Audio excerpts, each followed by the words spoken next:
How's it going, everyone? Welcome. How are you doing today? Today we will be talking about the soon-to-be game of the year. I put all my chips in. Every single one of my chips. Sun Wukong or Black Myth Wukong will be game of the year this year. I think it's gonna top Space Marines 2. I think it's gonna top Helldivers. I think it's gonna top Final Fantasy VII Rebirth. Even though I love that game to pieces, I think this game is something special. It kept me gripped. It kept me hooked. But without further ado, let's talk about it. So why do I think Sun Wukong is gonna be the game of the year? 2024, game of the year. Banners everywhere. Praising this game. I mean, if you guys look at the Steam reviews or the Steam count for players, it's second overall. 2 million concurrent players were playing this game. But people rebuttal that, say, oh, they're all Chinese players. Most of them are Chinese players. People, listen to me. They are people.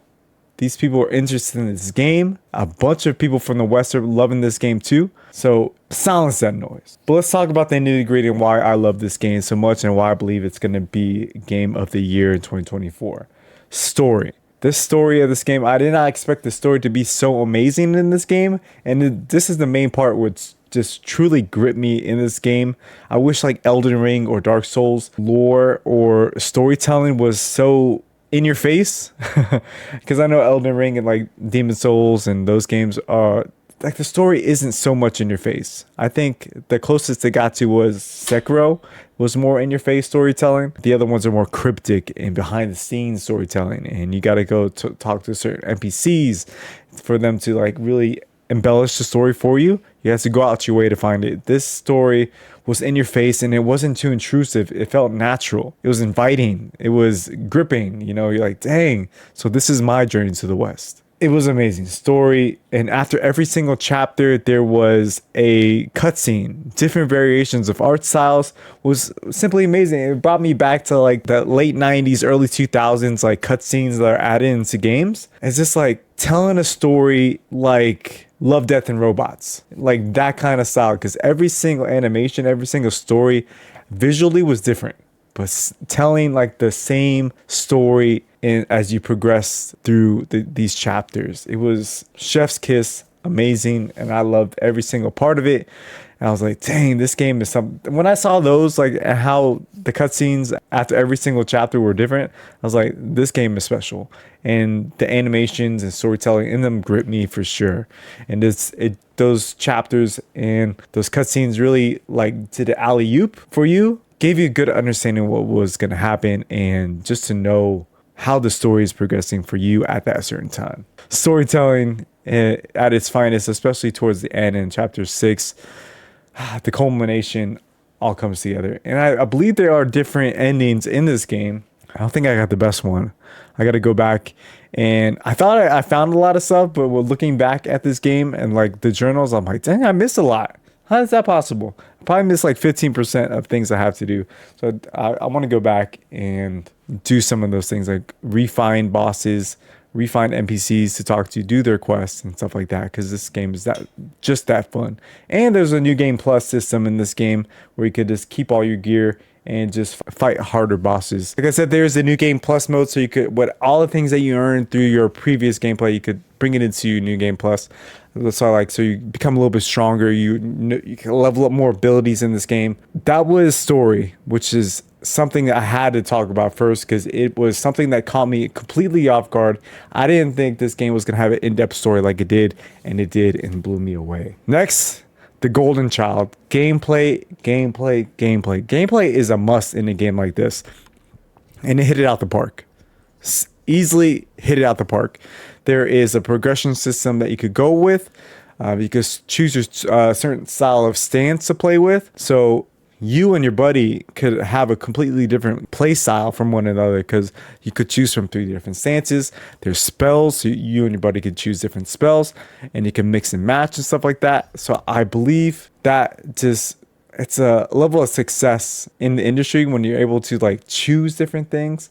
You're all aren't playing like, you know, God of War or something where like everyone is essentially doing the same thing, versus this game, like I saw other people playing like with the pole stands where you go high up, or like the extend bow. I did the more smashing skill tree because that's more my play style anyway.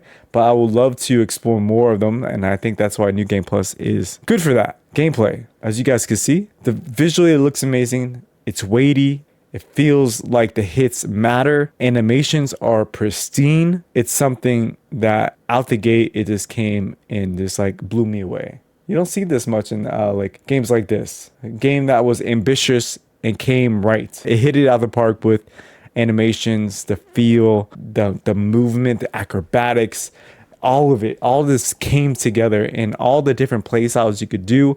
I just want to go back and try this play style or try this spell versus like the two that I was like really spec'd into, because if you spread out too much, you can't really focus on a certain build. So you just got to stay tried and true and try to hone in on like a certain play style or spells that you want to have and really use to most of your advantage. Like I did smashing, I did the finger snap where I was able to free somebody, and then if I needed to, which was also cool in the gameplay, you could respec free. There was no respec cost. You could respec at any time as long as you're at an altar.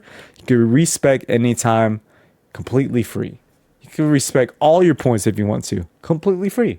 And you could respec points that you go to a guy, use your memory cores, and those memory cores you could respec as well. So if you find a hard boss and you're like, damn, I need more mana on this boss, or need more defense on this boss, or need more resistance based attributes, you could do that too. Free of cost. More games need to implement this. Please, right now, do it. Stop giving us a cost for respec. Let us get the opportunity to play what we want, and I think that's going to go a long way. And I'm so happy that this game did not have a respec cost. It's a breath of fresh air for, I think, all of us gamers out there. Gameplay is 10 out of 10 to me. Story, 10 out of 10 to me.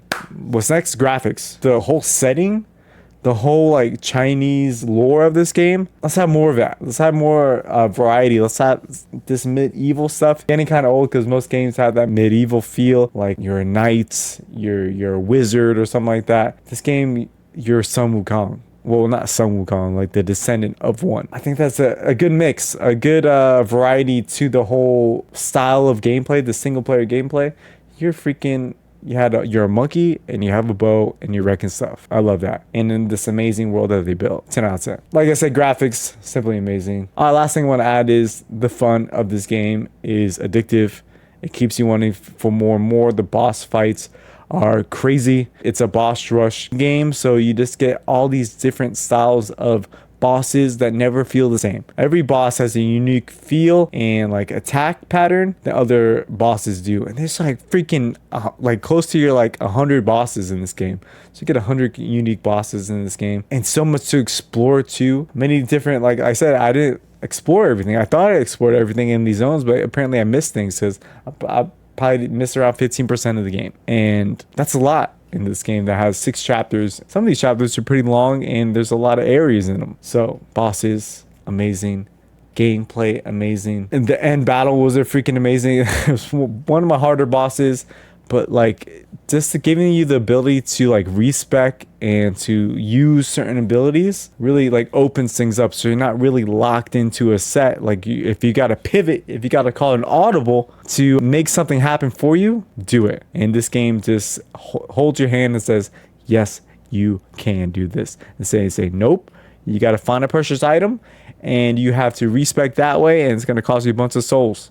I'm talking to you, Elden Ring. Story amazing. I wish more games were like this, telling a story. It was definitely enthralled in it, and I loved every bit of it. Gameplay amazing, bosses amazing, graphics look great. I was running this on PS5 and it still looked amazing, and this game is just overall fun. And I think that's why it's gonna win Game of the Year, because it's something different. I think it's a breath of fresh air to the industry, and saying that you can make games like this and they're gonna sell and people are gonna want them and people are gonna love them. I think that's the biggest takeaway we could get from this game. Like making a good single player game, or just making a great game in general with a good gameplay, a great story. If that's something that you're trying to tell, gameplay is king, so it always comes first. Something that's fun and keeps people interested, and there's a progressive system in it that says, all right, I beat this, let's go to the next level, let's keep progressing, Let's keep pushing the limits. This game does that in all the right ways. Hopefully you guys enjoyed this video. Thanks for being here. Let me know if you guys have played Black Myth Sun Wukong.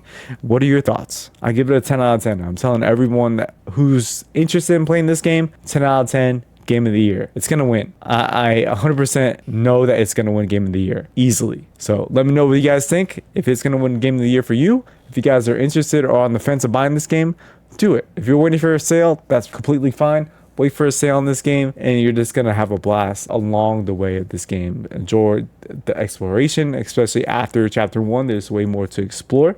Enjoy the gameplay, the feel of it, the weightiness of it. Enjoy the graphics and the beauty of it, and just have fun. Till next time, peace.